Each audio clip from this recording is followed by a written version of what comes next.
ಇಂದಿನ ಮಕ್ಕಳಿಗೆ ಸಂಸ್ಕಾರವನ್ನು ಕೊಡುವುದು ಅತ್ಯವಶ್ಯಕವಾಗಿದೆ, ಬಹಳ ಅವಶ್ಯಕತೆ ಇದೆ. ಒಮ್ಮೆ ನೀವು ಕೇಳಿರಬಹುದು ಕೋಲ್ಕತ್ತಾ ನಗರ ಅಂತ. ಆ ಕೋಲ್ಕತ್ತಾ ನಗರದಲ್ಲಿ ಸ್ವತಂತ್ರ ಪೂರ್ವದಲ್ಲಿ ಒಬ್ಬ ಪುಟ್ಟ ಬಾಲಕ, ಸಣ್ಣ ವಯಸ್ಸಿನ ತರುಣ, ತಾಯಿ ಮಗ ಇಬ್ಬರೇ ಇದ್ದರು. ಆ ಪುಟ್ಟ ಹುಡುಗ, ಆತನ ತಾಯಿ ಇಬ್ಬರೇ ಮನೆಯಲ್ಲಿ. ತಾಯಿ ಏನು ಮಾಡ್ತಿದ್ಲು ದಿನ ಅಂತಂದರೆ, ಎದ್ದ ತಕ್ಷಣ ಅಂಗಳವನ್ನು ಸ್ವಚ್ಛವಾಗಿ ಕಸಗೂಡಿಸ್ತಿದ್ಲು ತಾಯಿ. ಬರೀ ಮಣಿ ಅಂಗಳ ಅಷ್ಟ ಅಲ್ಲ, ಓಣಿ ಅಂಗಳ ಕಸಗೂಡಿಸ್ತಿದ್ಲು. ಇಡೀ ಓಣಿಯನ್ನು ಸ್ವಚ್ಛ ಮಾಡಿ ಬಿಡುತ್ತಿದ್ದಳು ಆ ತಾಯಿ. ಪ್ರತಿದಿನ ಬೆಳಗ್ಗೆ ಎದ್ದ ತಕ್ಷಣ ಕಸ ಹೊಡೆದು ನೀರನ್ನು ಒಂದಿಷ್ಟು ಸಿಂಬಡಿಸಿ ಬಿಡ್ತಿದ್ಲು. ಆ ನಂತರ ಈ ತಾಯಿ ಕಸ ಹೊಡೆದು ಎದ್ದ ನಂತರ, ಸ್ವಚ್ಛ ಮಾಡಿದ ನಂತರ ಪಕ್ಕದ ಮನೆಯ ಜನ ಹೇಳುತ್ತಿದ್ದರು, ತಾಯಂದಿರು. ಎದ್ದ ತಕ್ಷಣ ಅವರು ತಮ್ಮ ಮನೆ ಕಸ ಹೊಡಿತಿದ್ರು, ತಮ್ಮ ಅಂಗಳ ಕಸ ಹೊಡಿತಿದ್ರು. ಹೊಡೆದ ಆ ಕಸ ಎಲ್ಲಿ ತಂದು ಚೆಲ್ತಿದ್ರು ಅಂತಂದ್ರೆ, ಈ ತಾಯಿ ಹೊಡೆದಿದ್ಲಲ್ಲ ಇವಳ ಅಂಗಳದಾಗ ಬಂದ ಆ ಕಸ ಚೆಲ್ತಿದ್ರು. ಆದ್ರೆ ಒಂದು ದಿನಾನು ಆ ತಾಯಿ ಮರಳಿ ಏನು ಅಂತಿದ್ದಿಲ್ಲ. ಮತ್ತೆ ಕಸಬರಿಗೆ ಹಿಡಿತಿದ್ಲು, ಮತ್ತೆ ಸ್ವಚ್ಛ ಮಾಡ್ತಿದ್ಲು, ಮತ್ತೊಂದಿಷ್ಟು ನೀರನ್ನು ಸಿಂಬಡಿಸ್ತಿದ್ಲು. ಬೆಳಗ್ಗೆನೂ ಆ ತಾಯಿ ಮೊದಲು ಕಸ ಹೊಡಿತಿದ್ಲು, ಆಮೇಲೆ ಇವರು ಕಸ ಹೊಡೆದು ತಂದು ಚೆಲ್ತಿದ್ರು. ಸಾಯಂಕಾಲನೂ ಮೊದಲು ಹೊಡಿತಿದ್ಲು, ಸಾಯಂಕಾಲನೂ ತಂದು ಅಲ್ಲೇ ಕಸ ಚೆಲ್ತಿದ್ರು ಹೊಡೆದ ಜಾಗದಲ್ಲಿ. ಈ ಪುಟ್ಟ ಮಗು ಇದ್ದ ಹುಡುಗ ಇದ್ದನಲ್ಲ, ಅದನ್ನು ಗಮನಿಸ್ತಿದ್ದ, ದಿನನಿತ್ಯ ಗಮನಿಸ್ತಿದ್ದ. 1 ವರ್ಷ ಆಯಿತು, 2 ವರ್ಷ ಆಯಿತು, 3 ವರ್ಷ ಆಯಿತು. ದಿನದ್ದಲ್ಲ, ವರ್ಷದ ಲೆಕ್ಕ. ಅಷ್ಟು ದಿನ ಆಯಿತು. ಆದ್ರೆ ದಿನ ನಮ್ಮ ತಾಯಿ ಕಸ ಗೂಡಿಸ್ತಾಳ, ಸ್ವಚ್ಛ ಮಾಡ್ತಾಳ. ಆನಂತರ ತಂದು ಅವರು ಕಸ ಒಗಿತಾರೆ. ಈಕಿ ಕಸ ಗೂಡಿಸುವ ಮೊದಲು ಒಗೆದಿದ್ರ ಆ ಕಸದ ಜೊತೆಗೆ ಈ ಕಸನೂ ಗೂಡಿಸಬಹುದಾಗಿತ್ತು, ಅದೇನು ದೊಡ್ಡದಲ್ಲ. ಆದ್ರೆ ಸ್ವಚ್ಛ ಮಾಡಿದ ನಂತರ ಕಸವನ್ನು ತಂದು ಒಗೆಯುತ್ತಾರೆ ಅಲ್ಲ. ಆದರೂ ನಮ್ಮ ತಾಯಿ ಒಂದು ಮಾತನ್ನು ಅವರಿಗೆ ಮರಳಿ ಹೇಳುವುದಿಲ್ಲ ಅಂತ. ಹುಡುಗನಿಗೆ, ಪುಟ್ಟ ಬಾಲಕನಿಗೆ 8-9 ವರ್ಷದ ಮಗುವಿನ ತಲೆಯಲ್ಲಿ ಬಂತು. ತಾಯಿಯ ಬಳಿಗೆ ಬಂದ, ಅಮ್ಮ, ದಿನನಿತ್ಯ ನಾನು ನೋಡ್ತಾ ಇದ್ದೀನಿ, ನನಗೆ ತಿಳುವಳಿಕೆ ಬಂದಂದ ನೋಡ್ತಾ ಇದ್ದೀನಿ, ನೀನು ಕಸ ಗೂಡಿಸ್ತೀಯ, ಓಣಿ ಸ್ವಚ್ಛ ಮಾಡ್ತೀಯಾ, ಮತ್ತು ನೀ ಸ್ವಚ್ಛ ಮಾಡಿದ ನಂತರ ಅವರು ತಂದು ಕಸ ಒಗಿತಾರ. ನಿನಗೊಂದಿಷ್ಟು ಅವ್ರ ಜೊತೆಗೆ ಜಗಳಾಡಬೇಕಂತ ಅನಿಸಂಗಿಲ್ಲನ? ಒಮ್ಮೆ ತಿರುಗಿ ನಿಂತ ಬಿಡಲ್ಲ, ಅವ್ರಿಗೆ ನೀ ಹೇಳತ್ತೀಯೋ ಅಥವಾ ನಾನು ಹೇಳಲೋ ಅಂತ ಪುಟ್ಟ ಮಗು ಕೇಳಿತ್ತು ತಾಯಿಯನ್ನು. ಆವಾಗ ತಾಯಿ ಹೇಳ್ತಾಳೆ, ಎಂಥ ಸುಂದರವಾದ ಮಾತು ನೋಡಿ, ನಮ್ಮ ಮಕ್ಕಳಿಗೆ ಕಲಿಸುವ ಮಾತು ಇದು. ತಾಯಿ ಹೇಳ್ತಾಳೆ, ಮಗು, ಭಗವಂತ ನಮ್ಮಣ್ಣ ಭೂಮಿಗೆ ಕಳಿಸಿರುವುದು ಮತ್ತೊಬ್ಬರ ಜೊತೆಗೆ ಜಗಳ ಆಡಲು ಅಲ್ಲ ಮಗು. ಈ ಜಗತ್ತನ್ನು, ಭಗವಂತನ ಮನೆಯನ್ನು ಸ್ವಚ್ಛ ಸುಂದರವಾಗಿ ಇಟ್ಟು ಆ ಭಗವಂತನಿಗೆ ಧನ್ಯವಾಗುವ ಹಾಗೆ ಬದುಕಿ ಹೋಗಲು ಬಂದಿರುವೆವು ನಾವು ಮಗು. ಅವರು ತಂದು ಒಗೆಯುವರು, ಒಗೆಯಲಿ. ನಾವು ಸ್ವಚ್ಛ ಮಾಡುವವರು ಮಾಡಿಬಿಡೋಣ ಮಗು. ಅದು ಅವರ ಕಾರ್ಯ, ಭಗವಂತ ಅವರನ್ನು ಅದಕ್ಕೆ ಕಳಿಸಿರಬಹುದು. ಆದರೆ ನಮ್ಮನ್ನು ಸ್ವಚ್ಛ ಮಾಡುವುದಕ್ಕಾಗಿ ಭಗವಂತ ಕಳಿಸಿದ್ದಾನೆ ಅಂತ ತಾಯಿ ಆ ಪುಟ್ಟ ಮಗುವಿಗೆ ಹೇಳಿದಳು. ಒಂದು ಮಾತು ತಲೆಯಲ್ಲಿ ಉಳಿಯಿತು, ಮಗುವಿನ ತಲೆಯಲ್ಲಿ ಒಂದು ಮಾತು. ಅದ ನಿಮ್ಮ ಮನೆ ಮುಂದೆ ಯಾರ ಕಸ ತಂದು ಹಾಕಿದ್ರಂತ ತಿಳ್ಕೊರಿ. ಮತ್ತು ಅವ್ರ ತುರುಬು ನಮ್ಮ ಕೈಯಾಗ, ನಮ್ಮ ತುರುಬು ಅವ್ರ ಕೈಯಾಗ.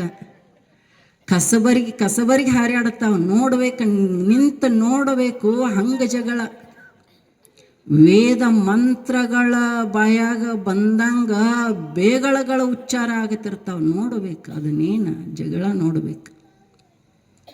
ಹಂಗೆ ಮತ್ತು ನಾವೇನು ನಮ್ಮ ಮಕ್ಕಳಿಗೆ ಕಲಿಸೋರದೀವಿ? ದಿನನಿತ್ಯ ಜಗಳಗಳನ್ನೇ ಹೊತ್ತು ಏಳುವ ನಾವು ಏನು ಅವರಿಗೆ ಸಂಸ್ಕಾರ ಕೊಡುವವರಿದ್ದೇವೆ ಹೇಳಿ?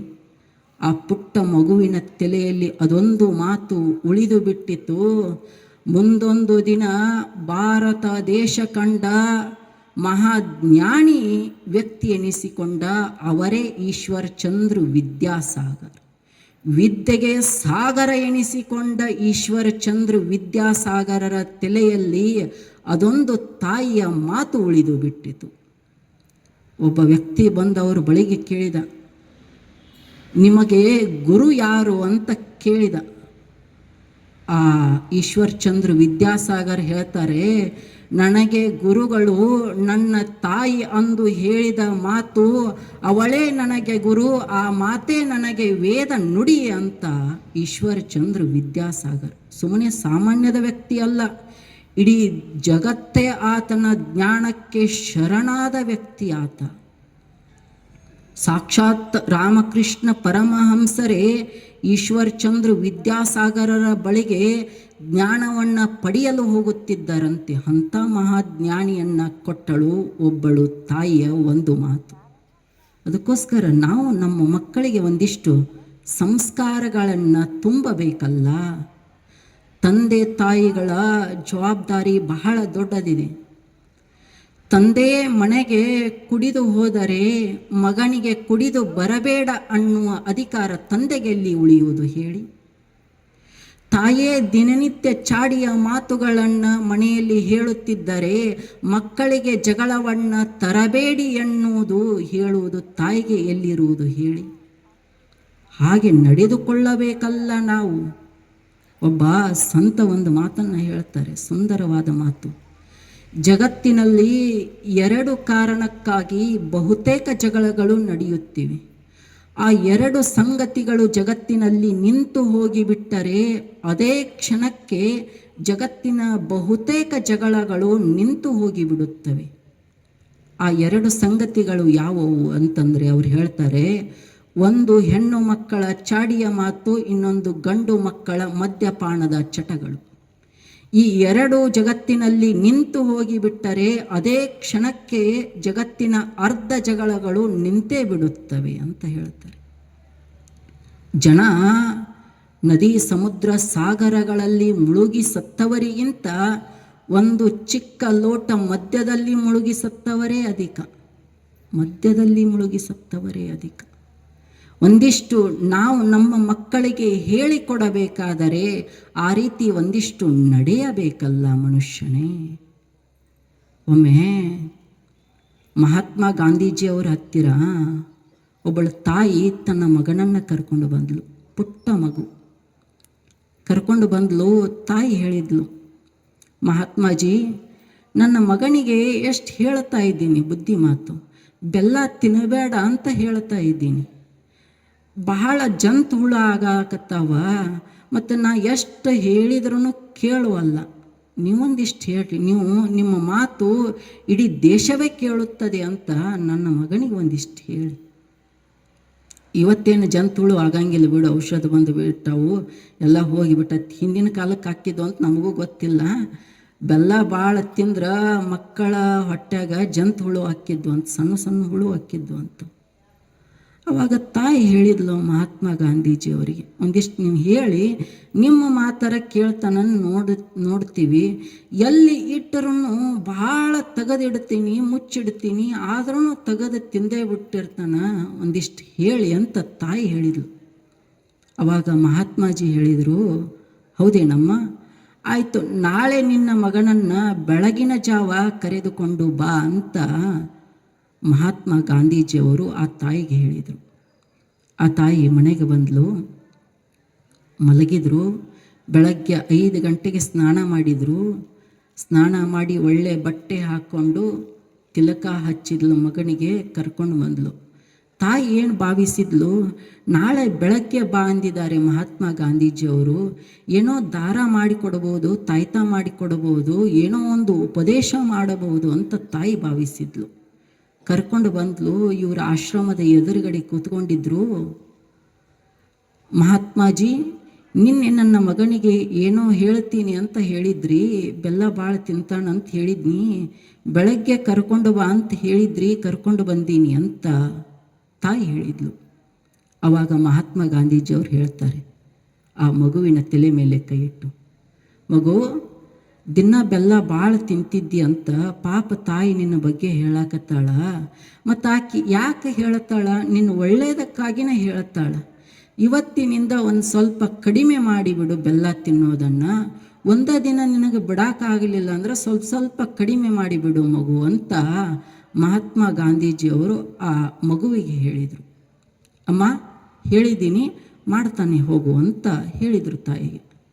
ಅವಳಿಗೆ ಕುತೂಹಲ, ಏನಿದು ಇಷ್ಟು ಏನು ದೊಡ್ಡ ಮಾತಿಲ್ಲ, ಮಗು ತಿನ್ನಬೇಡ, ಒಂದು ಸ್ವಲ್ಪ ಕಡಿಮೆ ಮಾಡು ಅಂತ ಹೇಳಾಕ ನಾಳೆ ಬಾ ಅಂತ ಯಾಕೆ ಹೇಳಿದ್ರಿ ಇವರು? ನಿನ್ನೆನೇ ಈ ಮಾತು ಹೇಳಿದ್ರೆ ಆಕಿತ್ತಲ್ಲ, ನಾಳೆ ಯಾಕೆ ಬಾ ಅಂದರು ಅಂತ ತಾಯಿಗೆ ಕುತೂಹಲ.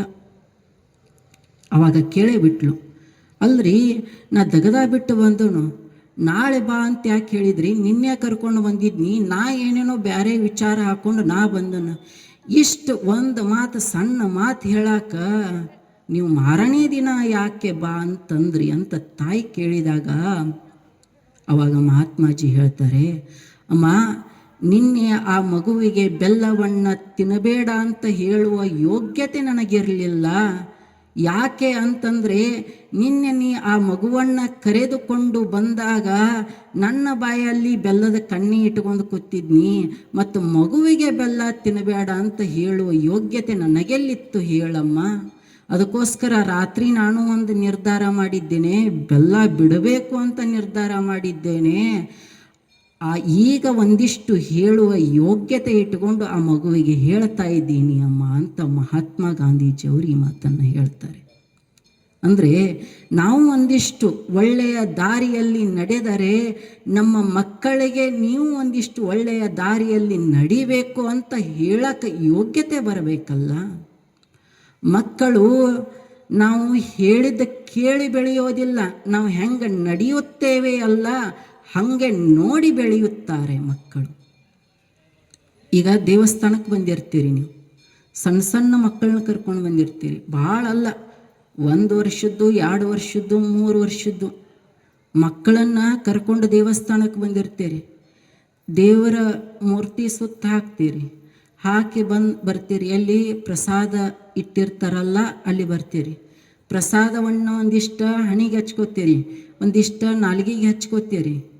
ಆ ಮಗು ಇರ್ತೈತಲ್ಲ, ನೀವು ಹೇಳಿರಂಗಿಲ್ಲ, ಪ್ರಸಾದ ಹಚ್ಕೋ ಅಂತ ಹೇಳಿರಂಗಿಲ್ಲ, ತಗೋತತ್ತಿ, ಹಣಿಗೆ ಹಚ್ಕೋತತ್ತಿ, ನಾಲಿಗೆಗೆ ಹಚ್ಕೋತತ್ತಿ. ನೀವು ಹೇಳಿರಂಗಿಲ್ಲ, ಆದರೂ ಮಾಡ್ತತಿ. ಯಾಕೆ ಮಾಡ್ತತಿ? ನಮ್ಮ ತಾಯಿ ಮಾಡಾಕತ್ತಾಳ, ಇದು ಒಳ್ಳೇದೈತಿ, ಅದಕ್ಕೂ ನಾನು ಮಾಡಬೇಕು ಅಂತ ಮಾಡ್ತತಿ. ನೀವು ಹೇಳಿದ್ದು ಮಕ್ಕಳ ಕೇಳಿ ಬೆಳೆಯೋದಿಲ್ಲ, ನೀವು ಹೆಂಗೆ ನಡೆಯುತ್ತೀರಿ ಅಲ್ಲ ಹಾಗೆ ಮಕ್ಕಳು ಬೆಳೆಯುತ್ತಾರೆ. ಒಂದಿಷ್ಟು ಸಂಸ್ಕಾರವನ್ನು ಬಿತ್ತಬೇಕಲ್ಲ ಮಕ್ಕಳಿಗೆ. ಇಂದಿನ ದಿನಮಾನಗಳಲ್ಲಿ ನಾವು ನಮ್ಮ ಮಕ್ಕಳಿಗೆ ಸಂಸ್ಕಾರವನ್ನು ಕೊಡದೇ ಹೋದರೆ ಸಮಾಜ ಅಧೋಪತನದ ಹಾದಿಯನ್ನು ಹಿಡಿಯುತ್ತದೆ.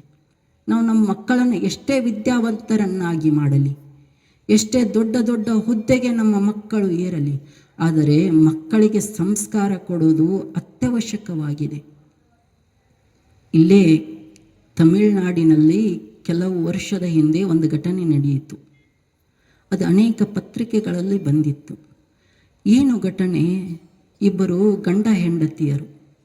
ಆ ಗಂಡ ಹೆಂಡತಿಯರಿಗೆ 2 ಮಕ್ಕಳು, ಬಹಳ ಬಡತನ. ಆದರೆ ನಮ್ಮ ಮಕ್ಕಳಿಗೆ ಓದಿಸಬೇಕು, ಒಳ್ಳೆಯ ಶಿಕ್ಷಣ ಕೊಡಿಸಬೇಕು. ನಮ್ಮ ಮಕ್ಕಳು ಶಿಕ್ಷಣದಲ್ಲಿ ಕೊರತೆ ಎಣಿಸಬಾರದು, ಅವರಿಗೆ ಹಂಗೆ ಶಿಕ್ಷಣ ಕೊಡಿಸಬೇಕು, ನಮಗೆಷ್ಟೇ ಕಷ್ಟವಾಗಲಿ ಅಂತ ತಂದೆ ತಾಯಿಗಳ ಇಚ್ಛೆ. ಬಹಳ ಬಡತನ, ಹಗಲು ರಾತ್ರಿ ಎನ್ನದೇ ದುಡಿಯಲು ಪ್ರಾರಂಭಿಸಿದರು ಮಕ್ಕಳ ವಿದ್ಯೆಗಾಗಿ. ದೊಡ್ಡ ದೊಡ್ಡ ಶಿಕ್ಷಣ ಸಂಸ್ಥೆಗಳಲ್ಲಿ ಲಕ್ಷ ಲಕ್ಷ ತುಂಬಿ ಮಕ್ಕಳನ್ನು ವಿದ್ಯೆ ಕಲಿಯೋಕ್ಕೆ ಇಟ್ಟರು. ಸಣ್ಣ ವಯಸ್ಸಿನಲ್ಲಿಯೇ ದೊಡ್ಡ ದೊಡ್ಡ ಶಿಕ್ಷಣ ಸಂಸ್ಥೆಗಳಲ್ಲಿ ಹೋಗಿ ದುಡ್ಡು ತುಂಬಿ ಇಟ್ಟರು. ಈಕೆ 4-5 ಮನೆ ಮುಸುರಿ ಪಾತ್ರೆಗಳನ್ನು ತಿಕ್ಕಿ ಅಲ್ಲಿ ಇಲ್ಲಿ ಕೆಲಸ ಮಾಡಿ ರೊಟ್ಟಿ ಬಡಿದು ಇಕ್ಕಿ ಬರ್ತಿದ್ಲು. ಗಂಡ ಅವನು ಹಗಲು ರಾತ್ರಿ ಎನ್ನದೇ ದುಡಿತಿದ್ದ. ಎಲ್ಲಿ ಕೆಲಸ ಐತಿ ಅಂದ್ರೆ ಅಲ್ಲಿ ಹುಡುಕೊಂಡು ಹೋಗುತ್ತಿದ್ದ, ಹಂಗೆ ದುಡಿತಿದ್ರು. ಇಬ್ಬರು ಮಕ್ಕಳನ್ನು ಭಾಳ ಓದಿಸಿದ್ರು. ಯಾಕೆ ಓದಿಸಿದ್ರು? ಮುಪ್ಪಿನ ಕಾಲಕ್ಕೆ ನಮಗೆ ಆಸರೆ ಆಗ್ತಾರ ಮಕ್ಕಳು ಅಂತ ಓದಿಸಿದ್ರು. ಕಷ್ಟ ಬಿದ್ದು ಮಕ್ಕಳಿಗಿಬ್ಬರಿಗೂ ನೌಕರಿ ಸಿಕ್ಕಿತು. ಎಲ್ಲಿ? ಭಾರತದಲ್ಲ, ಅಮೇರಿಕಾದಲ್ಲಿ ನೌಕರಿ ಸಿಕ್ಕಿತು. ಅಷ್ಟು ಕಲ್ತಿದ್ರು ಇವರು ಇಬ್ಬರು. ಅಮೇರಿಕಕ್ಕೆ ಹೋದರು. ಹೋದ ತಕ್ಷಣ ಅಲ್ಲೇ ಒಂದು 4-5 ವರ್ಷ ನೌಕರಿ ಮಾಡಿದರು.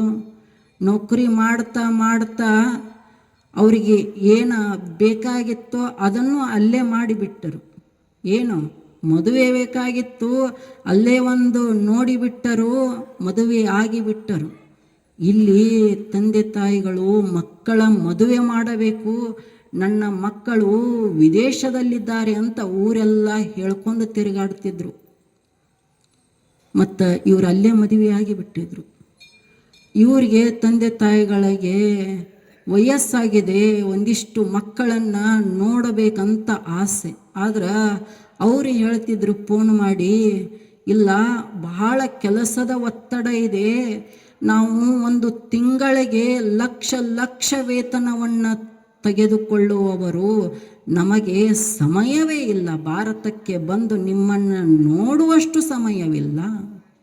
ಮಕ್ಕಳು ಏನಾಯಿತು ಒಂದು ದಿನ ಅಂತಂದರೆ, ಗಂಡ ಅದೇ ಮಕ್ಕಳ ಕೊರಗಿನಲ್ಲಿ ತೀರಿಕೊಂಡ, ದೇಹ ಬಿಟ್ಟ ತಕ್ಷಣ 10-12 ವರ್ಷ ಆಗಿತ್ತು. ಹೋಗಿ ಬಂದಿರಲಿಲ್ಲ ಅವರು. ಊರು ಜನ ಹಿಂಗಿರ್ತಾರಲ್ಲ, ಎಲ್ಲರೂ ಸೇರಿ ಫೋನ್ ಮಾಡಿದರು. ಇಲ್ಲಪ್ಪ, ಮತ್ತು ಭಾಳ ವರ್ಷ ಆಯಿತು ಬಂದಿಲ್ಲ, ಮತ್ತು ನಿಮ್ಮ ಅಪ್ಪನ ಮುಖ ನೋಡಿಲ್ಲ, ದೇಹ ಬಿಟ್ಟಾನು, ಬರೀ ಇಬ್ಬರು ಮಕ್ಕಳು ಕೊನೆಯದಾಗಿ ಮುಖ ನೋಡಿ ಹೋಗಾಕತ್ತರೆ, ಮತ್ತು ನಾವು ಒಂದು 2 ದಿವಸ ನೀವು ಬರ್ತಾನಂದ್ರೆ ನಾವು ಇಡ್ತೀವಿ ಅಂತ ಊರು ಜನ ಎಲ್ಲರೂ ಹೇಳಿದರು. ಹೇಳಿದ ತಕ್ಷಣ ಅವರು ಇಬ್ಬರು ವಿಚಾರ ಮಾಡಿದರು. ಯಾರು? ಅಣ್ಣ ತಮ್ಮ ವಿದೇಶದಾಗಿದ್ದರಲ್ಲ, ಅವರು ವಿಚಾರ ಮಾಡಿದರು, ಅಲ್ಲ ಕೆಲಸದ ಒತ್ತಡ ಬಹಳ ಐತಿ, ಮತ್ತು ಇಂಥ ಒತ್ತಡದಾಗ ಹೆಂಗೆ ಹೋಗೋದು, ಮತ್ತು ಫೋನ್ ಹಚ್ಚಾರ, ಅನಿವಾರ್ಯತೆ ಆದ್ರೆ ಬಿದ್ದೈತಿ, ಹೆಂಗೆ ಮಾಡೋಣ ಅಂತ ಒಂದು ಉಪಾಯ ಮಾಡಿದ್ರು ಇಬ್ಬರು ಸೇರಿ. ಏನು ಉಪಾಯ? ಇಲ್ಲ, ಈಗ ತಂದೆ ದೇಹ ಬಿಟ್ಟಾನ, ನೀ ದೊಡ್ಡವ, ನೀ ಹೋಗಿ ಕಾರ್ಯ ಮುಗಿಸ್ಕೊಂಡು ಬಾ, ತಾಯಿ ದೇಹ ಬಿಟ್ಟಾಗ ನಾ ಹೊಕ್ಕನು ಅಂತ ನಿರ್ಧಾರ ಮಾಡಿದ್ರು ಇಬ್ಬರು ಅಣ್ಣ ತಮ್ಮ. ಅವಾಗ ಊರಣ್ಣ ಹಿರಿಯರಿಗೆ ಫೋನ್ ಹಚ್ಚಿದ್ರು, ಇಲ್ಲ ನಾವೊಂದು ನಿರ್ಧಾರ ಮಾಡೀವಿ, ಈಗ ತಂದೆ ದೇಹ ಬಿಟ್ಟಾಗ ಹಿರಿಯಣ್ಣ ಬರ್ತಾನೆ, ಅವ ಎಲ್ಲ ಕಾರ್ಯ ಮಾಡ್ತಾನ, ಮುಂದೆ ತಾಯಿ ದೇಹ ಬಿಟ್ಟಾಗ ನಾ ಸಣ್ಣವ ಬರ್ತನು, ನಾ ಎಲ್ಲ ಮಾಡ್ತನು ಅಂತ ಹೇಳಿದ. ಊರಣ್ಣವ್ರು ಮಾತಾಡಕತ್ತಿದ್ರು. ಫೋನ್ನ ಮಾತುಗಳು ಮಗಳು ಕೂತಿದ್ಲು ಆ ತಾಯಿಗೆ ಕೇಳಿಸಿದು. ಒಂದು ಕ್ಷಣಕ್ಕೆ ಎದೆ ಒಡೆದಾಗ ಆಯಿತು ತಾಯಿಯದು. ಹೇಗೆ ಬೆಳೆಸಿದೆ ನನ್ನ ಮಕ್ಕಳನ್ನು? ನನ್ನ ಗಂಡನ ಹೆಣಕ್ಕೆ, ನನ್ನ ಗಂಡನ ಅಂತ್ಯ ಸಂಸ್ಕಾರಕ್ಕೆ ಬರದ ಮಕ್ಕಳು, ಅವುಗಳನ್ನು ತೆಗೆದುಕೊಂಡು ನಾನೇನು ಮಾಡಲಿ? ಹೇಗಾದರೂ ಮಾಡಿ ಆ ಇಬ್ಬರು ಮಕ್ಕಳನ್ನು ನನ್ನ ಗಂಡನ ಅಂತ್ಯ ಸಂಸ್ಕಾರಕ್ಕೆ ನಾನು ಕರೆಸಲೇಬೇಕು ಅಂತ ತಾಯಿ ನಿರ್ಧಾರ ಮಾಡಿದಳು. ಇಬ್ಬರೂ ಬರಬೇಕು, ನನ್ನ ಗಂಡನ ನನ್ನ ಮಕ್ಕಳು ಇಬ್ಬರು ನೋಡಬೇಕನ್ನೋ ಆಸೆ ನನಗೈತಿ, ಮತ್ತು ಹೆಂಗೆ ಮಾಡಬೇಕು ಅಂತ ಒಂದು ಕ್ಷಣ ವಿಚಾರ ಮಾಡಿದಳು. ಅವರಿಬ್ಬರನ್ನ ಕರೆಸ್ಬೇಕು. ಹೇಳ್ಯಾರ, ತಾಯಿ ಸತ್ತಾಗ ಸಣ್ಣವ ಬರ್ತೀನಿ, ತಂದೆ ಸತ್ತಾಗ ದೊಡ್ಡವ ಬರ್ತೀನಿ ಅಂತ ಹೇಳಿಬಿಟ್ಟಾರ, ಮತ್ತು ನನ್ನ ಗಂಡನ ಜೊತೆಗೆ ನಾನೂ ಹೋಗಬೇಕು ಅಂತ ನಿರ್ಧಾರ ಮಾಡಿಬಿಟ್ಟಳು ತಾಯಿ. ಹೋಗಿಬಿಟ್ಟಳು. ಆ ಕ್ಷಣಕ್ಕೆ ಎಲ್ಲಿದೆ ಹೇಳಿ ಸಂಸ್ಕಾರ? ನಾವು ನಮ್ಮ ಮಕ್ಕಳು ಬಹಳ ದೊಡ್ಡ ವಿದ್ಯಾಭ್ಯಾಸವನ್ನು ಮಾಡಿ ಉನ್ನತವಾದ ಹುದ್ದೆಯಲ್ಲಿರಲಿ ಅಂತ ಬಯಸುತ್ತೇವೆ. ಬಯಸೋದು ತಪ್ಪಲ್ಲ, ಇರಬೇಕು ಮಕ್ಕಳು, ಉನ್ನತವಾದ ಹುದ್ದೆಯಲ್ಲಿರಬೇಕು. ಆದರೆ ಹೇಗಿರಬೇಕು ಅಂತಂದರೆ, ನನ್ನ ತಂದೆ ತಾಯಿಗಳಿಗೆ ಒಂದಿಷ್ಟು ಏನೋ ಅಡಚಣೆ ಆಯಿತು, ಅನಾರೋಗ್ಯ ತಪ್ಪಿತು ಅಂತ ಅವರಿಗೆ ಸುದ್ದಿ ತಿಳಿದ ತಕ್ಷಣ ತಂದೆ ತಾಯಿಗಳ ಬಳಿಗೆ ತನ್ನೆಲ್ಲ ಹುದ್ದೆಗಳನ್ನು ಬಿಟ್ಟು ಓಡೋಡಿ ಬರುವಂತೆ ನಮ್ಮ ಮಕ್ಕಳು ಇರಬೇಕು. ಹಾಗೊಂದಿಷ್ಟು ಕಲಿಸಬೇಕಲ್ಲ, ಹಾಗೊಂದಿಷ್ಟು ಬೆಳೆಸಬೇಕಲ್ಲ, ಸಂಸ್ಕಾರಗಳನ್ನು ತುಂಬಿ ಬೆಳೆಸಬೇಕು ಮಕ್ಕಳಿಗೆ. ಇಂದು ಅವತ್ತಿನ ಕಾಲಕ್ಕೆ ಹೇಳ್ತಿದ್ರು, ಈಗ ಒಂದು 10 ವರ್ಷದ ಹಿಂದೆ ಹೇಳ್ತಿದ್ರು, ನಗರಗಳು ಎಲ್ಲ ಕೆಟ್ಟು ಬಿಟ್ಟವ, ನಗರಗಳಲ್ಲಿ ಸಂಸ್ಕಾರ ಇಲ್ಲವಾಗಿದೆ ಅಂತ 10 ವರ್ಷದ ಹಿಂದೆ ಹೇಳ್ತಿದ್ರು. ಈಗ ಅದು ಹಳ್ಳಿಗಳಿಗೆ ಬಂದು ಬಿಟ್ಟಿದೆ. ಹಳ್ಳಿಗಳು ಸಂಸ್ಕಾರವನ್ನು ಬಿಟ್ಟು ನಡೆಯುತ್ತಿದ್ದಾವೆ. ಅವತ್ತಿನ ಕಾಲಕ್ಕೆ ಓಣಿಗೊಂದು ದೇವಸ್ಥಾನಗಳು, ಓಣಿಗೊಬ್ಬ ಹಿರಿಯ, ಮಾರ್ಗ ತೋರಿಸುವ ಹಿರಿಯ, ಹಂಗೆ ಇತ್ತು. ಇವತ್ತು ಓಣಿಗೊಂದು ಬಾರ್ ಅಂಗಡಿ, ಗುಟ್ಕಾ ಅಂಗಡಿ. ಇವತ್ತಿನ ಕಾಲಕ್ಕೆ ಇದು ನಗರಗಳಲ್ಲಿ ಅಲ್ಲ, ಹಳ್ಳಿಗಳ ಮಾತು ಇದು. ಒಮ್ಮೆ ಹನುಮಂತ ದೇವರು ಪೂಜಾರಿ ಗುಡಿಗೆ ಪೂಜೆ ಮಾಡಕ್ಕೆ ಹೋಗಿದ್ದ. ಹನುಮಂತ ದೇವ್ರ ಗುಡಿ ಅಂತಂದ್ರೆ ಎಲ್ಲಿರ್ತೈತೆ ರೀ? ಊರು ಹೊರಗೆ ಇರ್ತೈತಿ. ಹೇಳ್ತಿದ್ರಲ್ಲ ಹಿರಿಯರು, ಊರು ಸುಟ್ರೆ ಹನುಮಪ್ಪ ಸುಡಂಗಿಲ್ಲ ಅಂತ ಹೇಳ್ತಿದ್ರು. ಇವತ್ತಿನ ಕಾಲಕ್ಕೆ ಜನಸಂಖ್ಯೆ ಹೆಚ್ಚಾದದ್ರ ಪರಿಣಾಮ ನಡು ಊರಾಗ ಬಂದಾನ ಬಿಡ್ರಿ ಹನುಮಪ್ಪ, ಅದು ಬೇರೆ. ಆದ್ರೆ ಊರು ಹೊರಗೆ ಹನುಮಂತ ದೇವ್ರ ಗುಡಿ ಇತ್ತು. ಇವು ಪೂಜಾರಿ ಪೂಜೆ ಮಾಡೋಕ್ಕೆ ಬೆಳಗ್ಗೆ 5 ಗಂಟೆಗೆ ಹೋದ. ಪೂಜಾರಿ ಹೋದ, ಅಲ್ಲಿ ಏನಾಗಿತ್ತು ಅಂತಂದ್ರೆ ಗುಡಿಯಾಗ ಒಳಗೆ ಹೋಗಿ 4-5 ಹಂದಿಗಳು ಮಲಗಿದ್ದು. ಪೂಜಾರಿಗೆ ಸಿಟ್ಟು ಬಂತು, ಬೇಯಾಕತ್ತಿದ. ಯಾವನ ಹಂದಿಗಳನ್ನು ಬೇಯಾಕತ್ತಿದ. ನಿಮಗೆ ತಿಳಿತತ್ತಿಲ್ಲ ಒಂದಿಷ್ಟು, ಇದು ಮನುಷ್ಯರು ಬರುವ ಜಾಗ. ಇಲ್ಲಿ ಮನುಷ್ಯರ ಬರ್ತಾರೆ ದೇವ್ರ ಗುಡಿಗೆ. ನೀವು ಬಂದು ಮಕ್ಕಳು ಜಾಗ ಅಲ್ಲಿದ್ದು. ಮನುಷ್ಯರು ಬಂದು ಮಕ್ಕಳೋದು, ಅವರು ಬಂದು ಕೊಂಡಿರೋದು, ಅವರು ಬಂದು ಧ್ಯಾನಿಸೋ ಜಾಗ ಇದು. ನಿಮ್ಮ ಜಾಗ ಬ್ಯಾರೆ ಐತಿ, ನೀವ್ಯಾಕೆ ಇಲ್ಲಿ ಬಂದಿರಿ ಅಂತ ಹಂದಿಗಳನ್ನು ಈ ಮನುಷ್ಯ ಕೇಳಿದ, ಪೂಜಾರಿ ಕೇಳಿದ. ಅವು ನೀವು ಬೇಯ್ದು ಕೇಳಿಸ್ಕೊಂಡು ಅದ್ರಾಗ ಒಂದು ಬುದ್ಧಿವಂತ ಹಂದಿ, ಹಿರಿಯ ಮನುಷ್ಯ ಹಂದಿ ಇತ್ತು. ಅದು ಎದ್ದು ನಿಂತು, ಹೌದ್ರಿ ಪೂಜಾರಿಗಳ, ನೀವೇನು ಹೇಳಾಕತ್ತಿರಲಿಲ್ಲ, ನೀವು ಹೇಳೋದು ಸತ್ಯವಾದದ್ದು. ಏನು ಹೇಳಾಕತ್ತೀರಿ? ಇದು ಮನುಷ್ಯರು ಬರುವ ಜಾಗ, ಹಂದಿಗಳು ಬರುವ ಜಾಗವಲ್ಲ, ನಮ್ಮ ಜಾಗ ಬೇರೆ ಐತಿ. ನೀವು ಹೇಳೋದು ಸತ್ಯ. ಆದರೆ ಏನು ಮಾಡೋಣ್ರಿ, ನಮ್ಮ ಜಾಗ ಬೇರೆ ಐತಿ ಅಂತ ನಮಗೆ ಗೊತ್ತಾಯಿತು. ನಾವು ಅಲ್ಲೇ ಮಕ್ಕೋತಿದ್ದೀವಿ. ನಮ್ಮ ಜಾಗದಾಗ ಬಂದು ಮನುಷ್ಯರ ಮಕ್ಕೊಳಕತ್ತಾರ, ಅದಕ್ಕೆ ನಿಮ್ಮ ಜಾಗಕ್ಕೆ ನಾವು ಬರೋದಾಗೈತಿ ಅಂತ ಹಂದಿಗಳು ಹೇಳಿದ್ರು. ಅಂದರೆ ಎಲ್ಲಿ ಮಕ್ಕೊಳಕತ್ತೀವಿ ಅಂತ ವಿಚಾರ ಮಾಡಬೇಕಲ್ಲ ಮನುಷ್ಯ.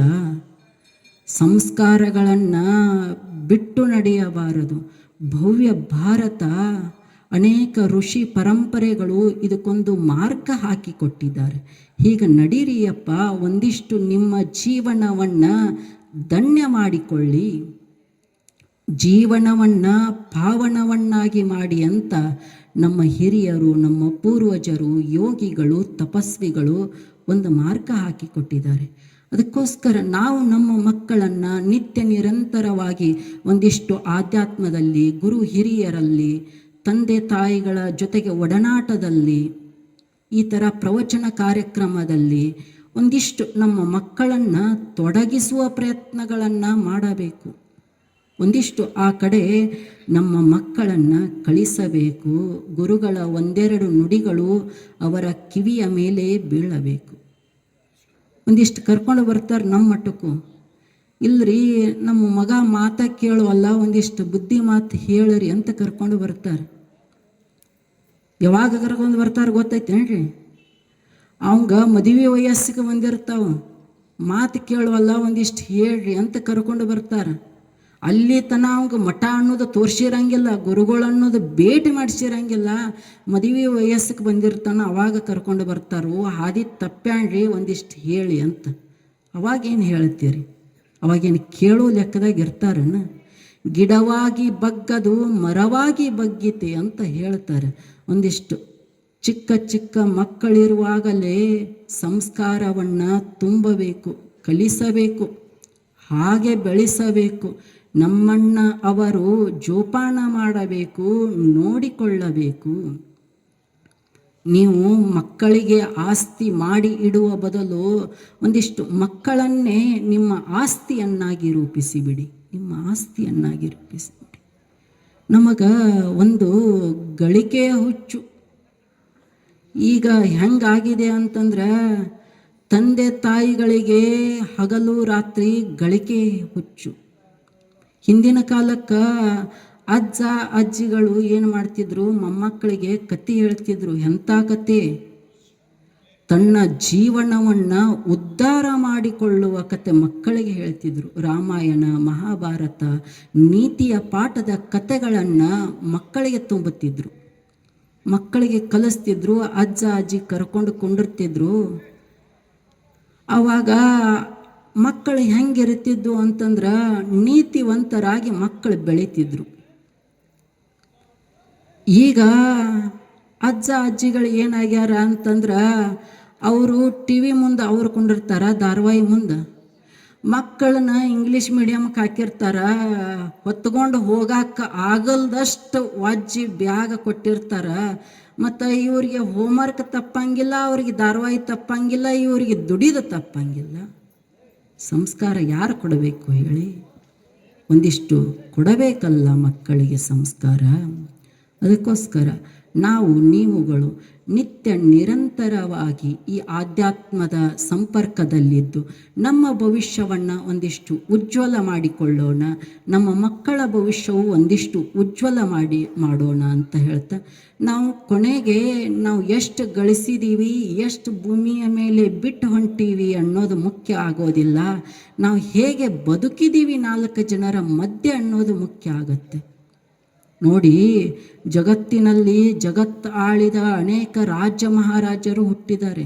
ಬರೀ ನಮ್ಮದು 10 ಎಕರೆ ಇರ್ತೈತಿ, ನನ್ನಂಗೆ ಯಾರೂ ಇಲ್ಲರಿ ಅಂತ ತಿರುಗಾಡ್ತಿರ್ತೀವಿ. 10 ಎಕರೆ ಇರ್ತೈತಿ, ಭಾಳ ಇಲ್ಲ.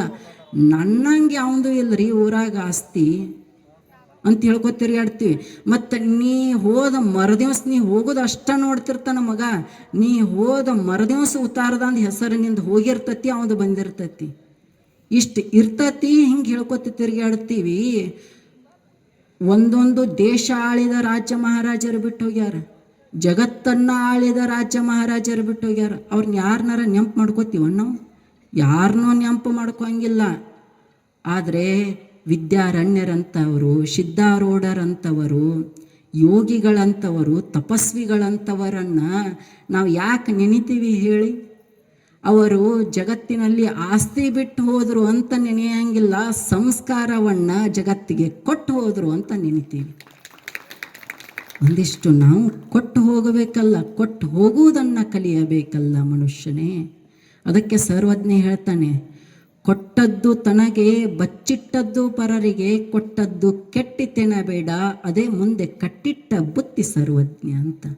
ಒಂದಿಷ್ಟು ಕೊಡು, ಒಂದಿಷ್ಟು ಹಂಚು, ಒಳ್ಳೆಯ ನಡತೆಯಿಂದ ಒಂದಿಷ್ಟು ಬಾಳು. ಜೀವನದಲ್ಲಿ ಹೆಂಗೆ ಬದುಕಬೇಕು ಅಂತಂದ್ರೆ ಆ ದೇವನಿಗೆ ಅನ್ನಿಸಬೇಕು, ಇವನನ್ನು ಭೂಮಿಗೆ ಕಳಿಸಿದ್ದು ಸಾರ್ಥಕವಾಯಿತು ಅಂತ ದೇವನಿಗೆ ಅನ್ನಿಸ್ಬೇಕು. ಹಂಗೆ ಒಂದಿಷ್ಟು ಬದುಕಿ ಹೋಗೋದು, ಇದೇ ಬದುಕು. ಬದುಕಂದರೆ ಏನು ಬೇರೆ ಏನಲ್ಲ. ಬದುಕಂದರೆ ಒಳ್ಳೆ ಒಳ್ಳೆ ರೇಷ್ಮೆ ಬಟ್ಟೆಗಳನ್ನು ಉಟ್ಕೋದು ಬದುಕಲ್ಲ, ಬಹಳ ಸುಂದರವಾಗಿರೋದು ಬದುಕಲ್ಲ. ಬದುಕು ಅಂತಂದರೆ ಒಂದಿಷ್ಟು ಒಳ್ಳೆಯತನವನ್ನು ಒಳಗಡೆ ಮೈಗೂಡಿಸಿಕೊಂಡು ಜೀವನವನ್ನು ಪರರಿಗೆ ಉಪಕಾರವಾಗುವಂತೆ ಬದುಕಿ ತೋರಿಸೋದು ಬದುಕು. ಹಾಗೆ ನಾವು ನೀವುಗಳು ನಿತ್ಯ ನಿರಂತರವಾಗಿ ಬದುಕೋಣ ಅಂತ ಹೇಳ್ತಾ, ನನ್ನೆರಡು ತೊದಲು ನುಡಿಗಳನ್ನು ಎನ್ನ ಗುರುದೇವರ ಪವಿತ್ರ ಪಾದಗಳಿಗೆ ಅರ್ಪಿಸಿ ಎಲ್ಲರಿಗೂ ವಂದನೆಗಳು. ಇಂಥ ಚಳಿಯಲ್ಲಿ ನೀವು ಎಲ್ಲರೂ ಬಂದು ಸೇರಿದ್ದು ಒಂದು ಒಳ್ಳೆ ಅಪರೂಪದ ಕಾರ್ಯಕ್ರಮ. ನಮ್ಮ ಸಂದೇಶ ಆಯಿತು. ಅನೇಕ ಹುಡುಗರು, ಅನೇಕ ಕಮಿಟಿಯವರು ಬಂದು ಹೇಳಿದರು, ಒಮ್ಮೆ ಮಾಡೀವ್ರಿ ಅಜ್ಜಾರ ಅಂತ ಹೇಳಿದರು. ಆದ್ರೂ ಇಷ್ಟು ವಿಜೃಂಭಣೆಯಿಂದ, ಇಷ್ಟು ಸ್ವಚ್ಛವಾಗಿ, ಇಷ್ಟು ಸುಲಲಿತವಾಗಿ ಚೆನ್ನಾಗಿ ಕಾರ್ಯಕ್ರಮವನ್ನು ತಾವೆಲ್ಲರೂ ನೆರವೇರಿಸಿಕೊಟ್ಟಿದ್ದೀರಿ. ಅದಕ್ಕೋಸ್ಕರ ತಮ್ಮೆಲ್ಲರಿಗೂ ಇಂಥ ಚಳಿಯಲ್ಲಿ ಬಂದದಕ್ಕೆ ತಮಗೂ ಧನ್ಯವಾದಗಳನ್ನು ಅರ್ಪಿಸಿ ಎಲ್ಲರಿಗೂ ವಂದನೆಗಳು.